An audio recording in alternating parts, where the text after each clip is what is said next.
kaikki niin tää uusi ympäristö ja uudet tilanteet. Ei mitään. Mä ajattelin, että sitten kun mä näen, mitä me täytyy kertoa lisää. Juu. Tää on nyt kokemuksena. Ja tossa on niinku semmonen, että ensin koira istumaan ja sitten seisomaan. Avoimesti. Joo. Joo.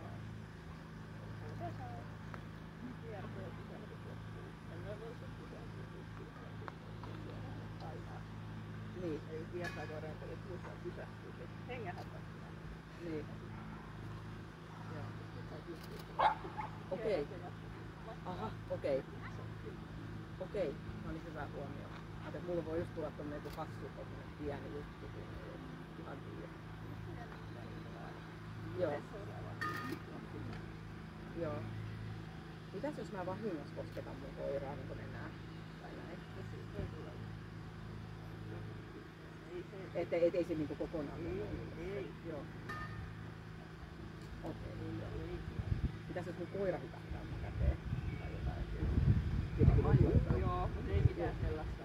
Et ei kannata niinku uusia tehtävää tai muuta. Joo.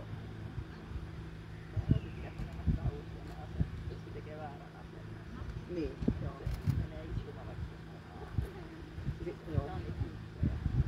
Ja se oli myöskin sit ihan samalla tavalla, jos se me kerkee siinä maahan menossa ensin istamaan, ja sitten se menee nyt vielä. Niin, joo. Sitten katsoo, että onko se maassa vai onko se kyynä. Se kyynärät on vähän ylhäällä. Okei, niin.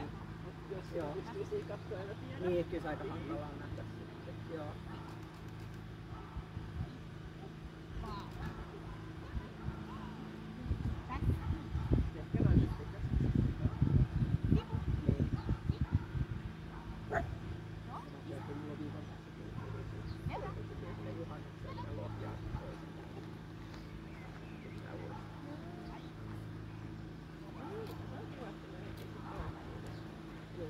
Tää eka voi mennä ihan vaan sen takia, että on itse aivot.